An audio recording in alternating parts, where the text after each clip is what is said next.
IPL એટલે કે Indian premier league એક ટી20 લીગ છે જે દર વર્ષે ભારતમાં યોજાય છે અને આ ક્રિકેટ ટુર્નામેન્ટમાં ભારત સહિત બીજા દેશોના ખેલાડીઓ પણ ભાગ લે છે. ક્રિકેટના આ ટુર્નામેન્ટમાં ભાગ લેવાવાળી ટીમો ભારતીય શહેરો અથવા રાજ્યોને રિપ્રેઝેન્ટ કરે છે. આ ટીમો વચ્ચે મેચો રમાય છે અને જે ટીમ ફાઇનલ જીતે છે તેને કરોડોનું ઇનામ આપવામાં આવે છે. તો ચાલો દોસ્તો આઈપીએલના સમગ્ર ઇતિહાસ વિશે શરૂઆતથી જ માહિતી મેળવીએ. તો દોસ્તો કહાનીની શરૂઆત થાય છે વર્ષ 2007થી, જ્યારે જી એન્ટરટેનમેન્ટ એન્ટરપ્રાઇઝિસ દ્વારા આઈસીએલ એટલે કે ઇન્ડિયન ક્રિકેટ લીગની શરૂઆત કરવામાં આવી.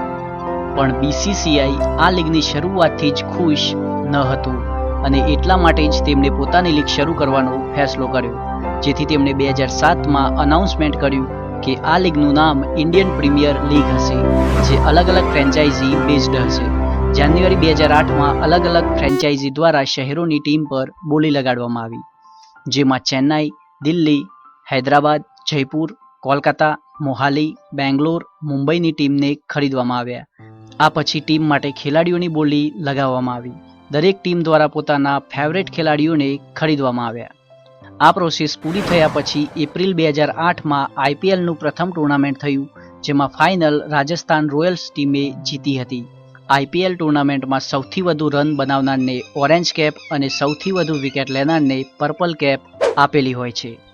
2008ના ટુર્નામેન્ટમાં ઓસ્ટ્રેલિયન ક્રિકેટર શોન માર્શને ઓરેન્જ કેપ અને સોહિલ તનવીરને પર્પલ કેપ મેળવી હતી.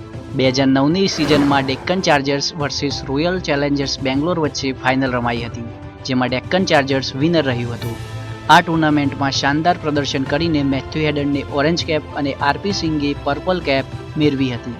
2010ના ટુર્નામેન્ટમાં ચેન્નાઈ સુપર કિંગ્સ અને મુંબઈ ઇન્ડિયન્સ વચ્ચે ફાઇનલ થઈ હતું, જેમાં ચેન્નાઈ સુપર કિંગ્સ ફાઇનલ જીત્યું હતું.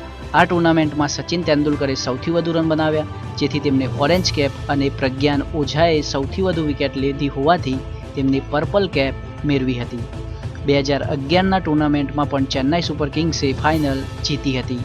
આ ટુર્નામેન્ટમાં સૌથી વધુ રન ક્રિસ ગેલે બનાવ્યા હતા અને સૌથી વધુ વિકેટો લસિથ મલિંગાએ લીધી હતી. 2012ના ટુર્નામેન્ટમાં ચેન્નાઈ સુપર કિંગ્સ અને કોલકાતા નાઇટ રાઇડર્સ વચ્ચે ફાઇનલ થઈ હતી, જેમાં કોલકાતા નાઇટ રાઇડર્સ 5 વિકેટે જીત્યું હતું, જેમાં સૌથી વધુ રન ક્રિસ ગેલે અને સૌથી વધુ વિકેટ્સ મોર્ની મોર્કલે લીધી હતી. 2013માં મુંબઈ ઇન્ડિયન્સ ફાઇનલ જીત્યું હતું. આ ટુર્નામેન્ટમાં સૌથી વધુ રન માઇક હસીએ બનાવ્યા હતા અને સૌથી વધુ વિકેટ્સ ડ્વેન બ્રાવોએ લીધી હતી. 2014માં કોલકાતા નાઇટ રાઇડર્સ ટીમે કિંગ્સ 11 પંજાબને હરાવી ફાઇનલ જીતી હતી.